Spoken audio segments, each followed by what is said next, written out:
1 மணி செய்திகளை வழங்குவதற்காக நான் சிவரஞ்சனி. முதலில் தலைப்புச் செய்திகளை பார்க்கலாம்.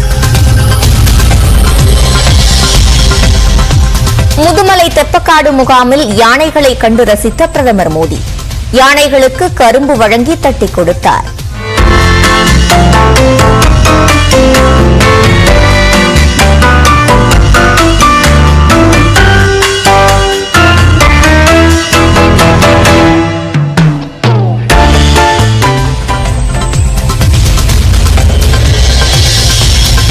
முதுமலை தெப்பக்காட்டில் பொம்மன் பள்ளி தம்பதியை சந்தித்த பிரதமர் நரேந்திர மோடி ஆஸ்கரில் தோன்றிய யானைக்குட்டிகளை வளர்த்தது பற்றி கேட்டறிந்தார்.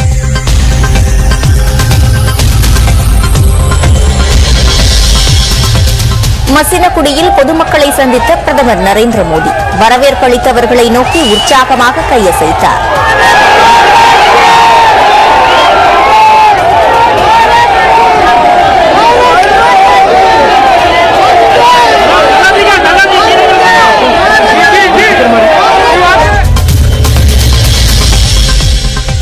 மைசூரில் இருந்து ஹெலிகாப்டர் மூலம் பந்திப்பூர் புலிகள் காப்பகத்திற்கு சென்ற பிரதமர் மோடி புகைப்படங்கள் எடுத்ததுடன் தொலைநோக்கி மூலம் விலங்குகளை கண்டுகளித்தார்.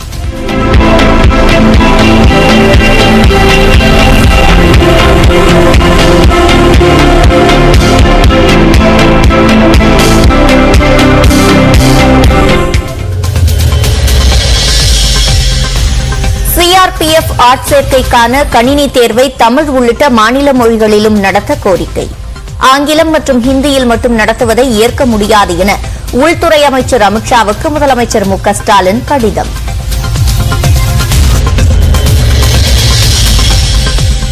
தென் மற்றும் வட தமிழ்நாட்டில் இன்றும் நாளையும் மிதமான மழைக்கு வாய்ப்பு. சென்னையில் அதிகபட்ச வெப்பநிலை 35 டிகிரி செல்சியஸ் வரை இருக்கும் என்றும் வானிலை ஆய்வு மையம் தகவல்.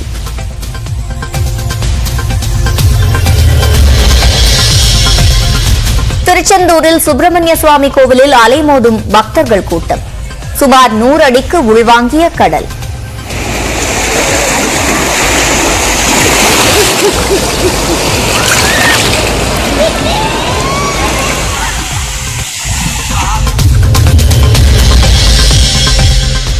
மீட்டர் கட்டணத்தை உயர்த்த கோரி சென்னையில் ஆட்டோ ஓட்டுநர்கள் போராட்டம்.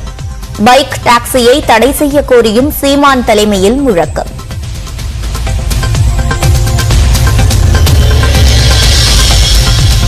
விடுமுறை தினம் என்பதால் கொடைக்கானலில் குவிந்துள்ள சுற்றுலா பயணிகள்.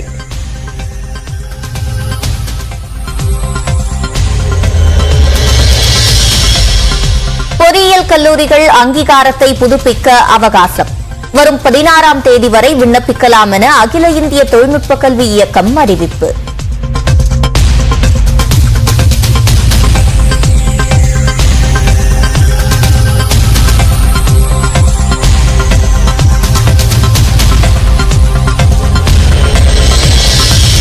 திருவண்ணாமலை உள்ளிட்ட 9 மாவட்டங்களை பிரிக்க வலியுறுத்தல்.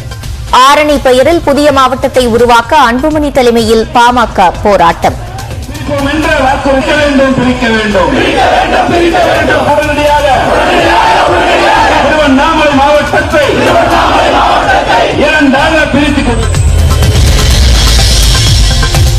செங்கல்பட்டு மாவட்டம் மதுராந்தகம் அருகே தடம் புரண்ட சரக்கு ரயில். விழுப்புரம் சென்னை இடையே ரயில் சேவை 3 மணி நேரம் பாதிப்பு.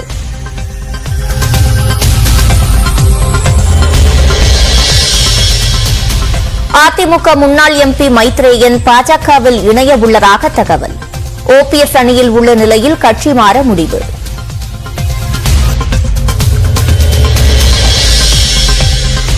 சென்னையில் போராடிய காங்கிரஸ் கட்சியினர் 600 பேர் மீது 2 பிரிவுகளில் வழக்கு. பிரதமரின் வருகைக்கு எதிர்ப்பு தெரிவித்து சட்டவிரோதமாக கூடியதாக புகார்.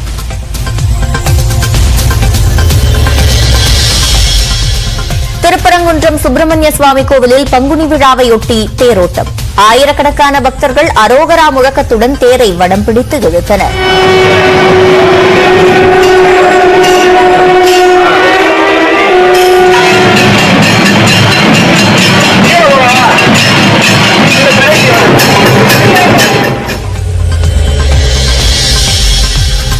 ஈஸ்டர் திருநாளையொட்டி தமிழ்நாட்டின் பல்வேறு தேவாலயங்களில் நள்ளிரவு சிறப்பு பிரார்த்தனை. சிலுவையில் அறையப்பட்ட இயேசு உயிர்த்தெழும் காட்சி தத்ரூபமாக நிகழ்த்தி காண்பிக்கப்பட்டது.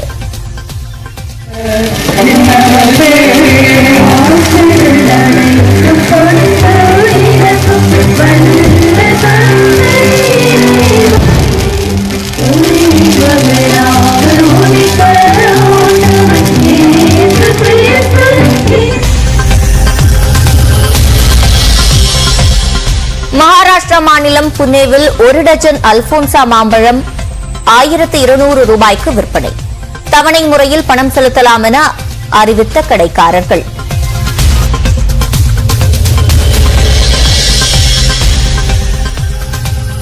எம்எல்ஏக்கள் படைசூழ அயோத்தியா சென்றுள்ள மகாராஷ்டிர முதலமைச்சர் ஏக்நாத் ஷிண்டே கட்டப்பட்டு வரும் ராமர் கோவிலில் சிறப்பு வழிபாடு நடத்துகிறார்.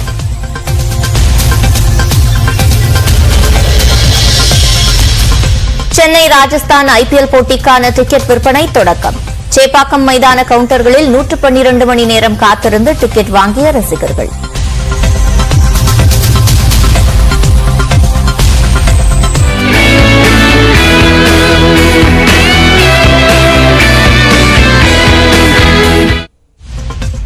ஆஸ்கர் விருது வென்ற தி எலிபென்ட் விஸ்பரர்ஸ் ஆவண குறும்படம் படமாக்கப்பட்ட இடத்தில் பிரதமர் நரேந்திர மோடி நேரில் சென்று பார்வையிட்டார். கர்நாடக மாநிலம் பந்திப்பூரில் இருந்து முதுமலை புலிகள் காப்பகத்துக்கு வந்த பிரதமர் மோடி தெப்பக்காட்டில் உள்ள முகாமில் வளர்ப்பு யானைகளை நேரில் பார்வையிட்டதுடன் யானைகளுக்கு கரும்பு உள்ளிட்ட உணவுகளை வழங்கினார். மூத்த யானை பாகன்கள் திருமாறன், தியாகராஜ், குள்ளன், மாறன் ஆகியோருடன் கலந்துரையாடிய பிரதமர் கள இயக்குநர்கள் மற்றும் T23 புலியை பிடித்த குழுவினருடனும் ஆலோசனை நடத்தினார். பின்னர் ஆஸ்கர் விருது வென்ற தி எலிபென்ட் விஸ்பரர்ஸ் படத்தில் இடம் பிடித்திருந்த பொம்மன் பள்ளி தம்பதியை நேரில் சந்தித்து பாராட்டு தெரிவித்தார்.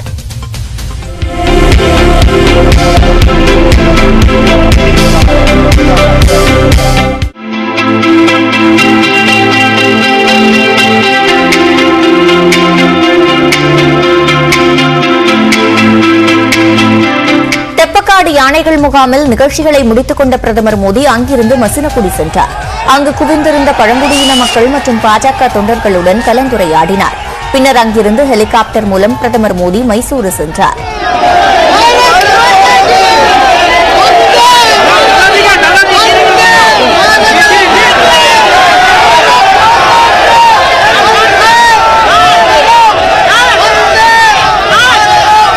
முன்னதாக கர்நாடக மாநிலம் பந்திப்பூரில் புலிகள் காப்பகத்தின் பல்வேறு பகுதிகளில் பிரதமர் நரேந்திர மோடி பார்வையிட்டார். அங்கு விலங்குகளை போட்டோ எடுத்த பிரதமர் மோடி அதனை தனது சமூக வலைதளங்களில் வெளியிட்டுள்ளார்.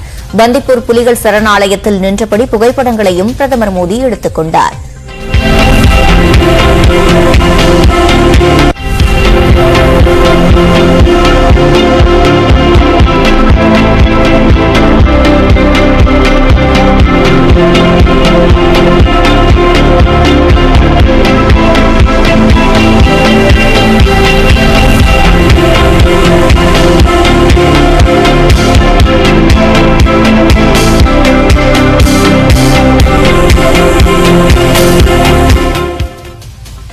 வார விடுமுறையையொட்டி கொடைக்கானலில் குவிந்துள்ள சுற்றுலா பயணிகள் இதமான காலநிலையை அனுபவிப்பதுடன் இயற்கை அழகை ரசித்து வருகின்றனர். புனித வெள்ளி, ஈஸ்டர் மற்றும் வார விடுமுறை காரணமாக தமிழகம் மட்டுமின்றி கேரளா, கர்நாடகா, ஆந்திரா உள்ளிட்ட பல்வேறு மாநிலங்களிலிருந்து சுற்றுலா பயணிகள் கொடைக்கானலுக்கு வந்துள்ளனர். இதனால் மோயர் சதுக்கம், பைன்மர காடுகள், குணா குகை, தூண்பாறை உள்ளிட்ட பகுதிகளில் கூட்டம் அலைமோதுகிறது. பேரிஜம் ஏரி, தொப்பி தூக்கி பாறை, அமைதி பள்ளத்தாக்கு உள்ளிட்ட பகுதிகளிலும் குவிந்துள்ள மக்கள் இயற்கை அழகை கண்டு மகிழ்கின்றனர். மேலும் பாம்பார் அருவி, வெட்டக்கானல் அருவி, வெள்ளி நீர்வீழ்ச்சி உள்ளிட்ட அருவிகளில் சீராக கொட்டும் நீரின் முன்பாக நின்று ரசித்தவாறு உற்சாகமடைகின்றனர். நட்சத்திர ஏரியில் படகு சவாரி செய்தும், பிரயண்டி பூங்கா, ரோஜா பூங்காவில் புல்தரையில் அமர்ந்து செல்ஃபி, புகைப்படம் எடுத்து வருகின்றனர். இந்நிலையில் கூட்ட நெரிசல் காரணமாக கொடைக்கானலின் பிரதான சாலைகளில் 2 கிலோமீட்டர் தூரத்திற்கு வாகனங்கள் அணிவகுத்து நிற்கும் நிலை காணப்படுகிறது. செம்மையா இருக்கு கிளைமேட். எங்க ஊர்லலாம் பயங்கரமா வெயில் இருக்கும். அந்த வெயிலே இங்க ஃபீல் பண்ண முடியல. வெயில் இருந்தாலும் அந்த சில்னஸ் தான் இருக்கு. இங்க செம்மையா இங்கிருந்து வர்றதுக்கே மனசு வரல. அப்புறம் பில்லர் ராக்ஸ் பார்த்தோம். அங்கே கிளவுட்ஸ் எல்லாம் பார்த்தீங்கன்னா நம்ம கையிலே அப்படியே பிடிக்கிற மாதிரி இருந்துச்சு. அந்த கிளவுட்ஸ் நம்ம மேலே அப்படியே கிராஸ் பண்ணி போகும்போது அந்த சில்னஸ் ஃபீல் பண்ணோம் பாருங்க, அது எங்கேயுமே கிடைக்காது. குடும்பத்தோட ஃபேமிலியாக வெக்கேஷனுக்கு வந்திருக்கிறோம். ஆனால் கொடைக்கானலுக்கு வந்து 2 நாள் ஆச்சு. சோனார் பார்க்கு எல்லா பக்கமும் சுற்றி பார்த்துருக்கோம். நல்ல இதமாக இருக்குது, மேகமூட்டமாக நல்லா அழகாக இருக்குது. நல்லா என்ஜாய் பண்ணிகிட்டு இருக்கிறோம். எல்லாம் முடிச்சுட்டு கடைசியாக இந்த பார்க் வந்து இப்போ நிற்கிறோம். ஆனால் நம்ம பூக்கள் வந்து இல்லாத குறை தான். அடுத்த மாதம் தான் பூ வரும்னு சொல்லிட்டு இருக்காங்க. அதனால் அந்த பூ மட்டும் பார்க்க முடியல. மற்றபடி பசுமையெல்லாம் நல்லா கிளைமேட் எல்லாம் என்ஜாய் பண்ணிகிட்டு இருக்கோம். ஏரியா லொக்கேஷன் அழகாக இருக்குது, நல்லா ஜில்லுன்னு இருக்குது, எல்லாம் என்ஜாய் பண்ணிகிட்டு இருக்கிறோம். மற்றபடி ஒன்றும் பிரச்சனை இல்லை. டிராஃபிக் கொஞ்சம் நெருக்கடியாக இருக்குது. அந்த குறையோட நல்லா என்ஜாய் இருக்கும். தொடர் விடுமுறை காரணமாக திருச்செந்தூர் சுப்பிரமணிய சுவாமி கோவிலில் பக்தர்கள் குடும்பமாக வந்து சுவாமி தரிசனம் செய்து வருகின்றனர். இதனால் கோவில் கடற்கரை வளாகம், நாழிக்கிணறு உள்ளிட்ட பகுதிகளில் கூட்டம் அலைமோதுகிறது. கடலில் நீராடும் மக்கள் நீண்ட வரிசையில் காத்திருந்து சுவாமி தரிசனம் செய்து வருகின்றனர். இதனிடையே 100 அடிக்கும் மேலாக கடல் உள்வாங்கியதால் பாறைகள் வெளியே தெரிந்தன. இதனை வியப்புடன் பார்த்த பக்தர்கள் புகைப்படம் எடுத்ததுடன் சங்குகளை சேகரித்தனர்.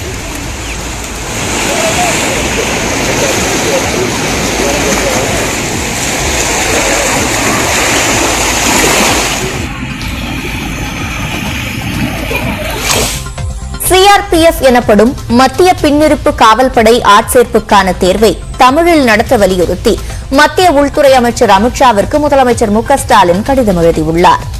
சிஆர்பிஎஃப் ஆட்சேர்க்கைக்கான அறிவிக்கை தொடர்பாக மத்திய உள்துறை அமைச்சர் அமித்ஷாவிற்கு முதலமைச்சர் ஸ்டாலின் கடிதம் எழுதியுள்ளார். அதில் சிஆர்பிஎஃப் ஆட்சேர்க்கைக்கான கணினி தேர்வு ஆங்கிலம் மற்றும் ஹிந்தியில் மட்டுமே நடத்தப்படும் என அறிவிக்கப்பட்டிருப்பது தமிழ்நாட்டின் ஒவ்வொரு இளைஞரையும் அதிர்ச்சிக்கு உள்ளாக்கியிருப்பதாக கூறியுள்ளார். தமிழ்நாட்டில் 12 மையங்களில் இந்த தேர்வு நடைபெற இருக்கும் நிலையில் தமிழ்நாட்டிலிருந்து விண்ணப்பிப்போர் சொந்த மாநிலத்திலேயே தங்கள் தாய்மொழியில் தேர்வினை எழுத முடியாத நிலை ஏற்பட்டுள்ளதாக குறிப்பிட்டுள்ளார். மேலும் மொத்தமுள்ள 100 மதிப்பெண்களில் 25 மதிப்பெண்கள் ஹிந்தி மொழிக்கு என ஒதுக்கப்பட்டுள்ளதால் இத்தேர்வு ஹிந்தி மொழி பேசுவோருக்கே சாதகமானதாக அமைந்துள்ளதாகவும் சாடியுள்ளார். மத்திய பின்னிருப்பு காவல்படையின் இந்த அறிவிக்கை தமிழ்நாட்டிலிருந்து விண்ணப்பிப்போரின் நலனுக்கு முற்றிலும் எதிரானதாக உள்ளதாகவும் இது தன்னிச்சையானது மட்டுமல்லாமல் பாகுபாடு காட்டக்கூடியது என்றும் கூறியுள்ளார்.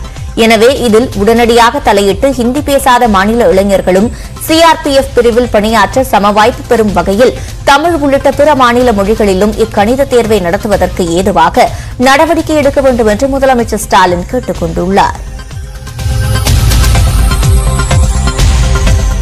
மதுரை மாவட்டம் திருப்பரங்குன்றம் முருகன் கோவிலில் பங்குனி திருவிழாவின் உச்ச நிகழ்ச்சியான தேரோட்டம் கோலாகலமாக நடைபெற்றது. திருப்பரங்குன்றம் முருகன் கோவிலில் பங்குனி திருவிழா கடந்த 26ஆம் தேதி தொடங்கியது. சிகர நிகழ்ச்சியான தேரோட்டம் இன்று நடைபெற்றது. தேரோட்டம் தொடங்குவதற்கான கொடியை அசைத்தவுடன் பக்தர்களின் அரோகரா முழக்கம் விண்ணை பிளந்தது. ஆயிரக்கணக்கான பக்தர்கள் கயிற்றை பிடித்து இழுக்க முருகன் தெய்வானை எழுந்தருளிய வைரத்தேர் கிரிவல பாதையில் அசைந்தாடி வந்தது. தேரோட்டத்தை காண திருப்பரங்குன்றம், மதுரை, திருமங்கலம், உசிலம்பட்டி சுற்றுவட்டார பகுதிகளிலிருந்து பல ஆயிரக்கணக்கானோர் குவிந்தனர்.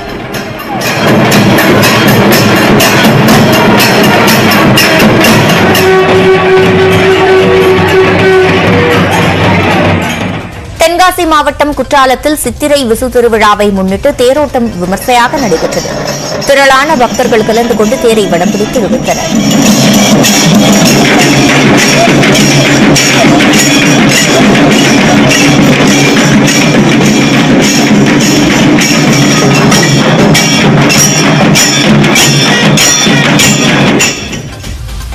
சேப்பாக்கம் மைதானத்தில் நடைபெறவுள்ள சென்னை ராஜஸ்தான் கிரிக்கெட் போட்டியை நேரில் காண 12 மணி நேரத்திற்கு மேல் காத்திருந்து ரசிகர்கள் டிக்கெட்டை வாங்கிச் சென்றனர்.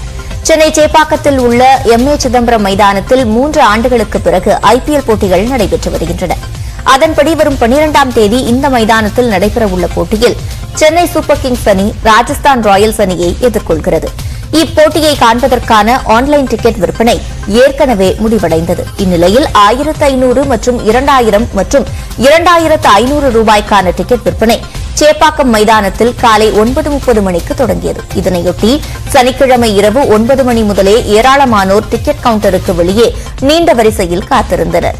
காலையில் ஏராளமானோர் முண்டியடித்ததால் காவல்துறையினர் லேசான தடியடி நடத்தி வரிசையை ஒழுங்குபடுத்தினர்.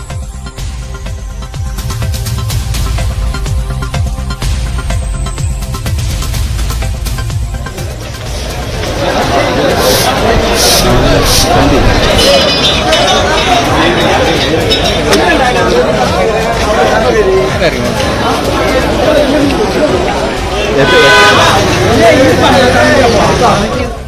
மேலும் நீண்ட நேரம் காத்திருக்க வைப்பதற்கு பதில் முதலில் வருபவர்களுக்கு உடனே டிக்கெட் வழங்க நடவடிக்கை எடுக்க வேண்டும் என்று ரசிகர்கள் சிலர் கோரிக்கை விடுத்தனர்.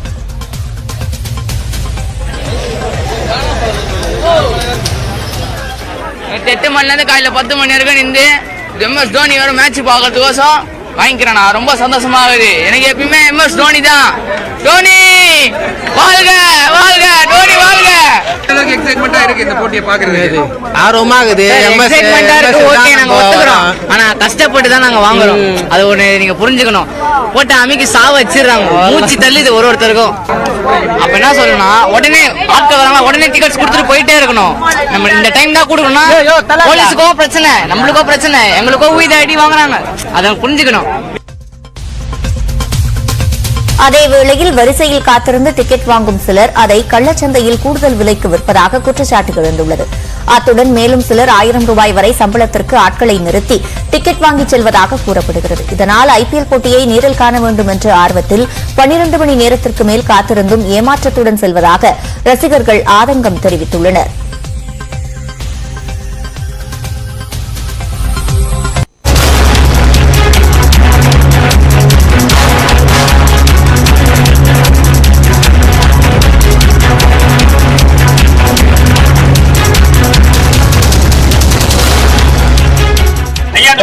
சசிகலா அறிவிப்பு ஒன்றாக வரும். அனைவரும் அதை கலந்து கொள்வார்கள்.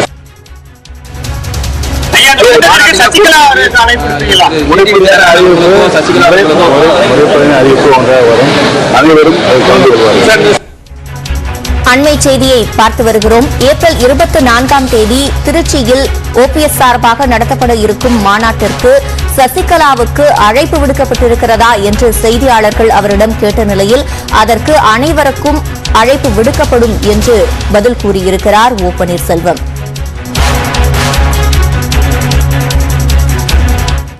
தொடர்வது விரைவு செய்திகள். அதிமுக முன்னாள் MP மைத்ரேயன் மீண்டும் பாஜகவில் இணைய உள்ளதாக தகவல் வெளியாகியுள்ளது. ஜெயலலிதா மறைவுக்கு பிறகு 2017இல் ஓ பன்னீர்செல்வம் தர்மயுத்தம் தொடங்கிய போது அவரது அணியில் மைத்ரேயன் இருந்தார். கட்சியில் ஒற்றை தலைமை சர்ச்சை எழுந்த நிலையில் எடப்பாடி பழனிசாமி அணிக்கு தாவினார். அதன் பிறகு மீண்டும் OPS அணிக்கு சென்றார். இதனால் அதிமுக அடிப்படை உறுப்பினர் உள்ளிட்ட அனைத்து பொறுப்புகளில் இருந்தும் முன்னாள் MP மைத்ரேயனை நீக்குவதாக எடப்பாடி பழனிசாமி கடந்த அக்டோபர் மாதம் அறிவித்தார். இந்நிலையில் தமிழ்நாடு பாஜக தலைவர் அண்ணாமலை முன்னிலையில் டெல்லியில் உள்ள பாஜக தலைமையகத்தில் நடைபெறும் நிகழ்ச்சியில் மைத்ரேயன் பாஜகவில் இணைய உள்ளதாக கூறப்படுகிறது. பாஜகவில் இருந்து அதிமுகவுக்கு வந்த மைத்ரேயன் 3 முறை மாநிலங்களவை உறுப்பினர் பதவி வகித்தது குறிப்பிடத்தக்கது. திருப்பதி ஏழுமலையான் கோயிலில் 2 நாட்களாக பக்தர்கள் கூட்டம் அலைமோதிய நிலையில் இன்று கோயிலுக்கு வரும் பக்தர்கள் எண்ணிக்கை குறைந்துள்ளது. தொடர் விடுமுறை காரணமாக திருப்பதி ஏழுமலையான் கோயிலில் கடந்த வெள்ளிக்கிழமை முதல் பக்தர்கள் கூட்டம் அதிகரித்து காணப்பட்டது. திருப்பதி மலையில் திரும்பிய பக்கமெல்லாம் மனித தலைகளாகவே காணப்பட்டன. இதனால் 50 மணி நேரத்திற்கும் மேலாக தரிசனத்திற்கு காத்திருக்க வேண்டியிருந்ததால் நேரடி இலவச தரிசனத்திற்கு வருவதை சில நாட்களுக்கு தவிர்க்க வேண்டும் என்று தேவஸ்தான நிர்வாகம் அறிவிப்பு வெளியிட்டது. அதனைத் தொடர்ந்து நேற்று மதியம் முதல் பக்தர்கள் வருகை குறையத் தொடங்கியுள்ளது. இலவச தரிசனத்திற்காக வந்திருந்த பக்தர்கள் சுமார் 18 மணி நேரத்தில் ஏழுமலையானை தரிசித்து செல்கின்றனர். 300 ரூபாய் டிக்கெட் மற்றும் இலவச தரிசனத்திற்காக டோக்கன் வாங்கிய பக்தர்கள் சுமார் 3 மணி நேரத்தில் ஏழுமலையானை வழிபட்டு வீடு திரும்புகின்றனர். சேலம் பெரியார் பல்கலைக்கழகத்தில் எழுந்துள்ள குற்றச்சாட்டுகள் குறித்து முறையாக விசாரணை நடத்த வலியுறுத்தி ஊழியர்கள் ஆர்ப்பாட்டத்தில் ஈடுபட்டனர். பெரியார் பல்கலைக்கழகத்தில் நிதி மோசடி, பாலியல் தொல்லை, ஆவணங்கள் பதுக்கல், போலி ஆவணம் தயாரித்தல் உள்ளிட்ட பல்வேறு முறைகேடுகள் நடப்பதாக குற்றச்சாட்டு எழுந்துள்ளது. இதுகுறித்து விசாரணை நடத்தப்படும் என்று உயர்கல்வித்துறை அரசாணை வெளியிட்டுள்ளது. இந்நிலையில் குற்றச்சாட்டுக்கு ஆளான நபர்கள் பணியில் இருக்கும்போது விசாரணை நேர்மையாக நடைபெறாது என்று கூறி பல்கலைக்கழக ஊழியர்கள் ஆர்ப்பாட்டத்தில் ஈடுபட்டனர். சேலம் மாவட்ட ஆட்சியர் அலுவலகம் முன்பு நடந்த போராட்டத்தில் 50க்கும் மேற்பட்டோர் பங்கேற்றனர்.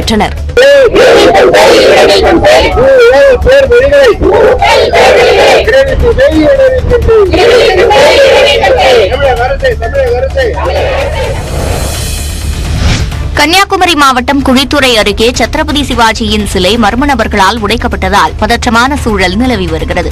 குழித்துறை அருகே வட்டவிளையில் உள்ள நவநீத கிருஷ்ணன் கோவில் குளத்தின் அருகே சத்ரபதி வீர சிவாஜியின் சிலை அமைந்துள்ளது. இந்நிலையில் நேற்று நள்ளிரவு மர்ம கும்பல் ஒன்று சத்ரபதி சிவாஜியின் சிலையை அடித்து உடைத்தது.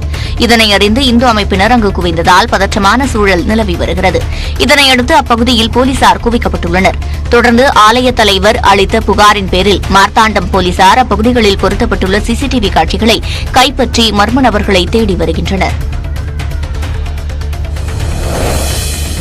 இந்தியாவில் கொரோனாவால் ஒரே நாளில் பாதிக்கப்பட்டவர்களின் எண்ணிக்கை 5357 பதிவாகியுள்ளது.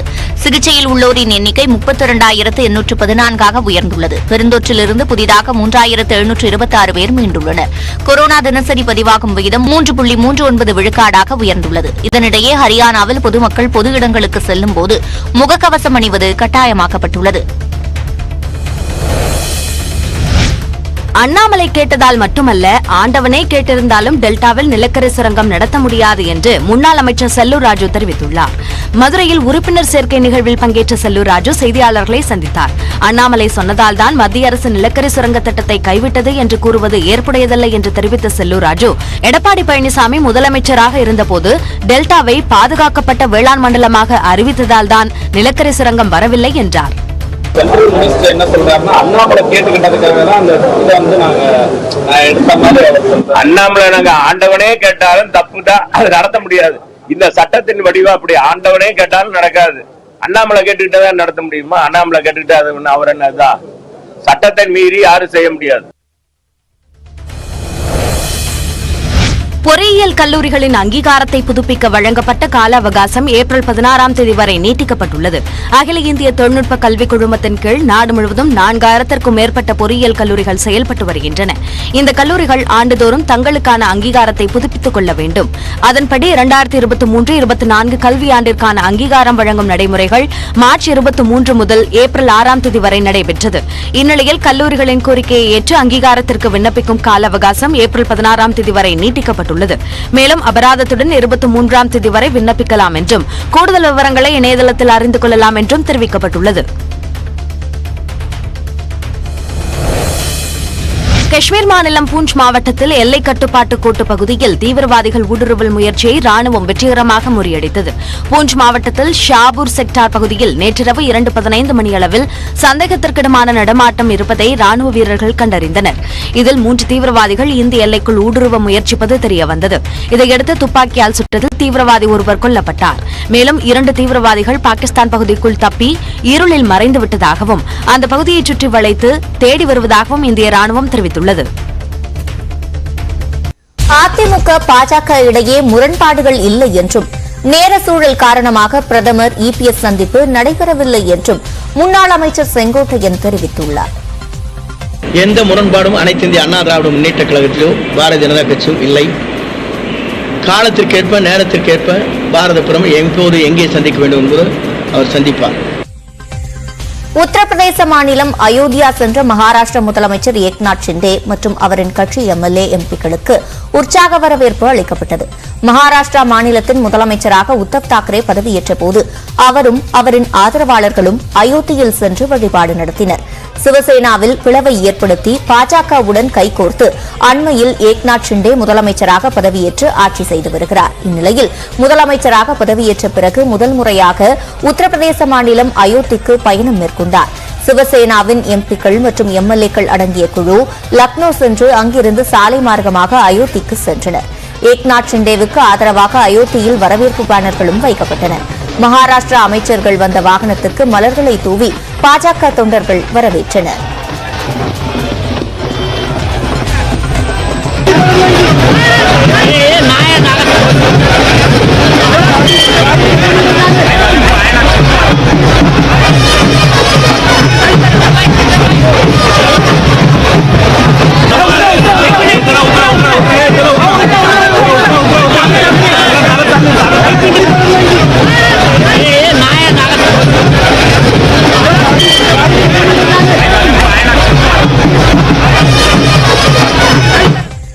அடுத்து சில ஒரு நிமிட செய்தி தொகுப்புகளை பார்க்கலாம். டிவி, மிக்சி, செல்போன் எல்லாம் மாதத்தவணையில் வாங்கிய காலம் போய் தற்போது மாம்பழங்களையும் மாதத்தவணையில் வாங்கிக் கொள்ளும் திட்டம் அறிமுகமாகியுள்ளது. ஆம், நீங்கள் கேட்டது சரிதான். வெயில் காலம் வந்தாலே மாம்பழ சீசன் தொடங்கிவிடுகிறது. இந்த ஆண்டு கோடை காலத்தில் புனேவில் அல்போன்சா மாம்பழ சீசன் தொடங்கியுள்ளது. 12 பழங்கள் விலை 1200 ரூபாய் வரை விற்கப்படும் சூழலில் இப்போது வாங்கிக் கொண்டு பின்னர் மாதத்தவணையில் பணம் செலுத்தும் திட்டம் தொடங்கப்பட்டுள்ளது. கிரெடிட் கார்டு மூலம் வாங்கிக் கொள்ளும் வகையில் இந்த திட்டம் தொடங்கப்பட்டுள்ளது. कस्टमर्स जो है आम से दूर जा रहे थे और उनका इंटरेस्ट उसमें से निकल रहा था, तो उसके हिसाब से हमने ये सोचा कि बाबा कुछ तो अलग करेंगे कि बाबा सब कस्टमर के थ्रू ये सब कस्टमर को तक पहुंच सके। वो हिसाब से फिर हमने EMI सिस्टम का ये ऑफर चालू किया। ये तो बढ़िया कंसेप्ट इन्होंने चालू की है फर्स्ट ऑफ ऑल, क्योंकि हमारे दिमाग में कभी ऐसे आया नहीं था कि अरे EMI पे आम मिलेगा। ये थोड़ा सा अलग बट यूनिक कॉन्सेप्ट है, तो ये बहुत अच्छा लगा सुन के कि चलो अभी EMI पे आम मिलेगा। தனித்துவ வாசம் சுவையுடன் உள்ள அல்போன்சா மாம்பழங்கள் விளைச்சலும் அதிகரித்துள்ளதால் விவசாயிகள் மகிழ்ச்சி அடைந்துள்ளனர். அண்மை செய்திகளுக்கு தொடர்ந்து இணைந்திருங்கள். இது நியூஸ் 18 தமிழ்நாடு.